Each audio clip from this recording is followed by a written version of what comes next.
जोडे धन आणि प्रारब्धाची वाडे मान हे आपल्या हातामध्ये नाही. आपण कुठल्या घरामध्ये जन्माला यायचं हे आपल्या हातामध्ये नाही. तसं जर असतं तर आपण मोठ्या आमदाराच्या मोठ्याच्याच घरी जन्माला आलो असतो, किंवा नाही तर तरी आपण समजा एखाद्या गुरु घराण्याच्या मोठ्या सांप्रदायिक घराण्यामध्ये जन्माला आलो असतो. पण आपण कोणाच्या घरी जन्माला यायचं हे सूत्र देवाने आपल्या हातामध्ये ठेवलेलं नाही. ते सगळं प्रारब्धाच्या अधीन आहे.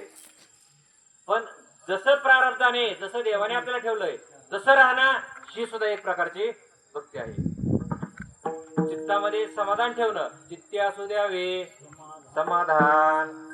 समाधानी राहायचं आहे, त्यामध्ये समाधानी राहणं ही सुद्धा एक प्रकारची भक्ती आहे बा. आणि हीच भक्ती कशी करायची यासाठी आपण सेवेसाठी घेतलेला आहे. तुकोबारा म्हणतात काय करा, तुम्हाला जर भक्तीच करायची तर तुम्ही विशिष्ट अशा प्रकारची कुठलीही भक्ती करू नका. भक्ती करणं म्हणजे काय, दररोज असणार पंढरपूरला जाऊन त्या पांडुरंगाच्या देवळामध्ये जाऊन बसणं म्हणजे भक्ती म्हणत नाहीत. रात्रंदिवस ते काकडान गाता वाचत बसणं म्हणजे भक्ती म्हणत नाहीत. किंवा दररोज असणार 12 महिने तीर्थयात्रा करणं, फक्त तीर्थयात्रा, याला सुद्धा भक्ती म्हणत नाहीत.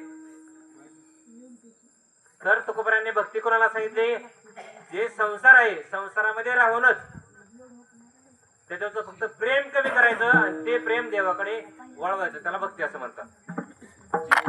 संसार सोडायला सांगितलं नाही कुठल्या साधू संतांनी. का सांगितलंय? नामदेव महाराज म्हणले का संसार तुम्ही सोडून द्या, फक्त देवाच्या पांडुरंगाच्या देवळात जाऊन बसा? तुकोबारांनी कधी सांगितलं नाही. एवढंच नाही, माऊलींना सुद्धा ज्ञानोबारांना सुद्धा कुठल्याही ओवीमध्ये संसार सोडून द्या असं सांगितलं नाही. उलट संसार करा असं सांगितलंय. त्यांना सांगितलं, हरिपाठामध्ये सांगितलं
सोनी संसारी जीवी वेगो करी वेदशास्त्र बारी भाया सदा. हरिपटातल्या पहिल्याच अभंगात आहे.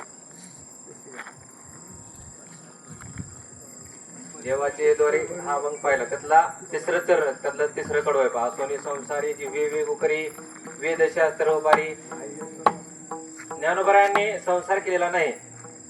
ज्ञानोबरायांनी 22 वर्ष समाधी घेतली. त्यांनी लग्न वगैरे केलं नाही. लग्न केलं नाही म्हणजे संसार केलेला नाही. पण तरी पण तो ज्ञानोबरायांनी म्हटले नाही किंवा तुम्ही संसार सोडा आणि फक्त देवाचं नामचिंतन करा, भजन करा असं सांगितलं नाही. संसारामध्येच राहा, संसार कराच. संसार हा प्रत्येकाने केलाच पाहिजे, पण संसारात चिटकून राहू नका म्हणले. काय झालं आजकाल म्हणले माणसं संसारात एवढे गुंतले आणि एवढे चिटकून येत की संसार त्यांना सुटतच नाही. रात्रंदिवस कुठे वेळ असलं तरी सतत ध्यानामध्ये मनामध्ये सतत संसारातलं ते गायने धार दिली का नाही, मकला पाणी सोडलं का नाही, आणि सारखं वर बघत पाऊस पडतो का नाही कोणाचं मकत वाटळ होतं एवढीच दिसतोय कोणा. कीर्तनात असलं तरी वर बघतात आणि परत लगे सगळं लक्ष कुठं आहे, संसारामध्ये आहे पहा. अहो करण्याने संसार करतात काय म्हातारी माणसा